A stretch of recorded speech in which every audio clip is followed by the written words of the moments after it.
Hello viewers, আসসালামু আলাইকুম। আরেকটি ভিডিওতে আপনাদের সবাইকে স্বাগত জানাচ্ছি। এই দেখুন, এটা হচ্ছে আমার কসমসের গাছ। আর দেখুন কত সুন্দরভাবে এখানে ফুলটা ফুটেছে, মিষ্টি একটা ফুল। এছাড়া আছে অনেকগুলো কুঁড়ি, আর এটাতে কিন্তু বীজ হয়ে যাচ্ছে। গাছটা কিন্তু খুব একটা যত্নে নেই, এই কারণেই এরকম ফুলের বহর, নয়তো আরও প্রচুর ফুল ফুটতো, গাছটা আরও সুন্দর হতো। তবে একটা দুইটা ফুলই কিন্তু আমার জন্য যথেষ্ট। অযত্নে হওয়া গাছটা কিন্তু এইরকম যে আমাকে উপহার দিয়ে যাচ্ছে, সেটাই অনেক বেশি। আর আপনারা যারা প্রচুর ফুল চান, তারা একটু খাবার দিবেন গাছে, আর গাছটার একটু যত্ন নেবেন।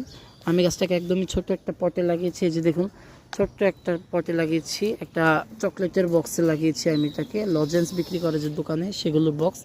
তো এটাতে কিন্তু গাছটা বেশ ভালোভাবে আমাকে ফুল দিচ্ছে। আর গাছ লাগানোর ক্ষেত্রে আপনাদেরকে একটা কথা বলি, যে সুন্দর গাছের অবশ্যই কাঁটা থাকে। যদিও বা কসমসে নেই, আমি এই গাছের এখন ধরতে ধরতে আমি এখানে গোলাপের একটা ফুটে যাওয়া বৃন্ত তুলতে গেছিলাম, কাঁটা লেগে গেছে হাতে। এর একটু আগে আমি একটা কাঞ্চন ফুলের গাছে কাজ করতে গিয়ে সাইড দিয়ে সর্পগন্ধা গাছের কাঁটা বিঁধে গেছিলো। তাই আপনাদেরকে বলবো, আপনারা গাছ লাগালে অবশ্যই একটু সতর্ক থাকবেন, কারণ কাঁটা কিন্তু অবশ্যই হাতে ফুটে।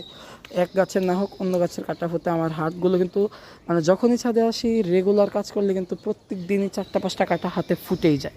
সবগুলো কাঁটা বেরও করতে পারি না, পরে এগুলো পুজ হয়ে ব্যথা করে। তো একটু সাবধান। ধন্যবাদ সবাইকে।